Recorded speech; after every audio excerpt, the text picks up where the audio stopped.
Hi friends, welcome to my channel. ಇವತ್ತು ಅಮಟೆಕಾಯಿ ಆಮಟಿ ಅಥವಾ ಕಾಯಿ ರಸ ಮಾಡೋಣ.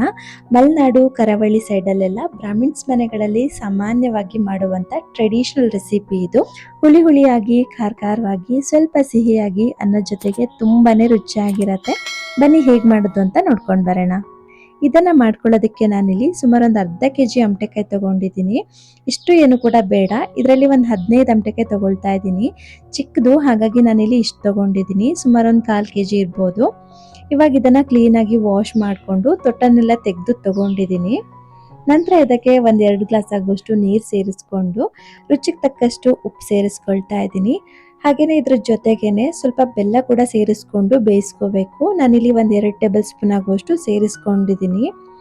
ನಾನಿಲ್ಲಿ ಇದಕ್ಕೆ ಉಪ್ಪು ಬೆಲ್ಲನ ಅಮಟೆಕಾಯಿಗೆ ಎಷ್ಟು ಬೇಕೋ ಅಷ್ಟು ಮಾತ್ರ ಸೇರಿಸ್ಕೊಂಡಿದ್ದೀನಿ. ಆಮೇಲೆ ಮತ್ತೆ ರುಚಿ ನೋಡಿಕೊಂಡು ಬೇಕಂದರೆ ಸೇರಿಸ್ಕೋಬೋದು. ಇವಾಗ ಇದನ್ನು ಚೆನ್ನಾಗಿ ಬೇಯಿಸ್ಕೋಬೇಕು. ಒಂದು 10 ನಿಮಿಷ ಸಾಕು, ಬೆಂದೋಗುತ್ತೆ. ಅಲ್ಲಿವರೆಗೂ ಇದಕ್ಕೆ ನಾವು ಮಸಾಲೆನೆಲ್ಲ ಹುರ್ಕೊಳ್ಳೋಣ. ಅದಕ್ಕೋಸ್ಕರ ಒಂದು ಬಾಣಲೆಗೆ ಒಂದು 2 ಟೇಬಲ್ ಸ್ಪೂನ್ ಎಣ್ಣೆ ಹಾಕ್ಕೊಂಡಿದ್ದೀನಿ. ಹಾಗೆಯೇ ಅದಕ್ಕೆ ಒಂದು 5ರಿಂದ 6 ಬ್ಯಾಡಗಿ ಮೆಣಸು ಮತ್ತು 1.5 ಟೇಬಲ್ ಸ್ಪೂನ್ ಆಗುವಷ್ಟು ಕಡಲೆಬೇಳೆ, ಹಾಗೆಯೇ 1 ಟೇಬಲ್ ಸ್ಪೂನ್ ಆಗುವಷ್ಟು ಉದ್ದಿನಬೇಳೆ ಹಾಕ್ಕೊಳ್ತಾ ಇದ್ದೀನಿ. ಇದೇ ಇಂಪಾರ್ಟೆಂಟ್ ಇದಕ್ಕೆ. ಮತ್ತು ಇದಕ್ಕೆ 1 ಟೇಬಲ್ ಸ್ಪೂನ್ ಆಗುವಷ್ಟು ಧನಿಯಾ, ಅರ್ಧ ಟೀ ಸ್ಪೂನ್ ಜೀರಿಗೆ ಮತ್ತು 1/4 ಟೀ ಸ್ಪೂನ್ ಮೆಂತ್ಯ ಹಾಕ್ಕೊಳ್ತಾ ಇದ್ದೀನಿ. ಇವಾಗ ಇದನ್ನು ನಾವು ಚೆನ್ನಾಗಿ ಕೆಂಪಾಗೋವರೆಗೂ ಹುರ್ಕೋಬೇಕು, ಅಂದರೆ ಘಮ ಘಮ ಅನ್ನೋವರೆಗೂ ಹುರಿಬೇಕಾಗತ್ತೆ. ಮತ್ತು ಇದಕ್ಕೆ ನಾವು ಕಡಲೆಬೇಳೆ ಮತ್ತು ಉದ್ದಿನಬೇಳೆನ ಸ್ವಲ್ಪ ಜಾಸ್ತಿ ಹಾಕ್ಕೋಬೇಕು. ಯಾಕೆಂದರೆ ಇದಕ್ಕೆ ಯಾವುದೇ ಥರ ಬೇಳೆ ಏನು ಸಹ ಬೇಯಿಸಿ ಸೇರಿಸಲ್ಲ. ಹಾಗಾಗಿ ಸ್ವಲ್ಪ ಗಟ್ಟಿ ಆಗೋದಕ್ಕೋಸ್ಕರ ಕಡಲೆಬೇಳೆ ಮತ್ತು ಉದ್ದಿನಬೇಳೆನ ಸ್ವಲ್ಪ ಜಾಸ್ತಿ ಹಾಕಬೇಕಾಗತ್ತೆ. ಇವಾಗ ಇದನ್ನು ಈ ಥರ ಕೆಂಪಾಗೋವರೆಗೂ ಹುರ್ಕೊಂಡು ನಂತರ ಇದಕ್ಕೆ ಚಿಟಿಕೆ ಇಂಗು ಮತ್ತು 1/4 ಟೀ ಸ್ಪೂನ್ ಅರಿಶಿನ ಹಾಕ್ಕೊಳ್ತಾ ಇದ್ದೀನಿ. ನಾನಿಲ್ಲಿ ಸ್ಟವ್ ಆಫ್ ಮಾಡಿಕೊಂಡು ಇಂಗು ಮತ್ತು ಅರಿಶಿನ ಸೇರಿಸ್ಕೊಂಡಿರೋದು. ಆ ಬಿಸಿಗೆ ಅದು ಫ್ರೈ ಆದರೆ ಸಾಕಾಗತ್ತೆ. ಇವಾಗ ಇದನ್ನು ಒಂದ್ಸರಿ ಚೆನ್ನಾಗಿ ಮಿಕ್ಸ್ ಮಾಡಿಕೊಂಡು ಇದು ಪೂರ್ತಿಯಾಗಿ ತಣ್ಣಗಾಗೋದಕ್ಕೆ ಬಿಡ್ತೀನಿ. ಹಾಗೆಯೇ ಆಗಲೇ ಬೇಯಿಸೋದಕ್ಕೆ ಇಟ್ಕೊಂಡಿರೋ ಅಮಟೆಕಾಯಿ ಕೂಡ ಚೆನ್ನಾಗಿ ಬೆಂದಿದೆ. ಇದು ಸಾಫ್ಟಾಗಿ ಬೆಂದಿರಬೇಕು. ನೋಡ್ತಿರ್ಬೋದು, ಅಮಟೆಕಾಯಿ ಎಲ್ಲ ಚೆನ್ನಾಗಿ ಈ ಥರ ಓಪನ್ ಆಗೋವರೆಗೂ ಇದನ್ನು ಬೇಯಿಸ್ಕೋಬೇಕಾಗತ್ತೆ. ನಾನು ಇದನ್ನು ಒಂದು 10ರಿಂದ 15 ನಿಮಿಷ ಬೇಯಿಸ್ಕೊಂಡಿದ್ದೆ. ನೋಡಿ, ಈ ಥರ ಸಾಫ್ಟಾಗಿ ಬೆಂದಿರುತ್ತೆ ಇದು. ಇದಿವಾಗ ಪೂರ್ತಿಯಾಗಿ ತಣ್ಣಗಾಗಬೇಕು. ಇದಾಗೋವರೆಗೂ ಇದಕ್ಕೆ ಮಸಾಲೆನೆಲ್ಲ ರುಬ್ಕೊಂಡ್ಬಿಡೋಣ. ನಾನಾಗಲೇ ಹುರಿದಿಟ್ಕೊಂಡಿದ್ದೆ ಅಲ್ವಾ ಮಸಾಲೆ, ಅದು ಕೂಡ ಚೆನ್ನಾಗಿ ತಣ್ಣಗಾಗಿದೆ. ಇದನ್ನು ಇವಾಗ ರುಬ್ಕೊಳ್ಳೋಣ. ಮತ್ತು ಇದ್ರ ಜೊತೆಗೇನೆ ನಾವು ಇದಕ್ಕೆ ಒಂದು ಅರ್ಧ ಕಪ್ ಆಗುವಷ್ಟು ಫ್ರೆಶ್ ಆಗಿ ತುರಿದಿರೋ ತೆಂಗಿನ ತುರಿ ಕೂಡ ಸೇರಿಸ್ಕೋಬೇಕು.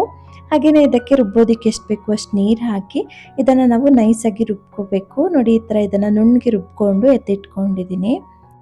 ಹಾಗೆಯೇ ಆಗಲೇ ಬೇಯಿಸಿಟ್ಕೊಂಡಿರೋ ಅಮಟೆಕಾಯಿ ಕೂಡ ತಣ್ಣಗಾಗಿದೆ. ಇವಾಗ ತಣ್ಣಗಾದ್ಮೇಲೆ ಇದನ್ನು ನಾವು ಒಂದ್ಸರಿ ಚೆನ್ನಾಗಿ ಕಿವುಚ್ಕೋಬೇಕು.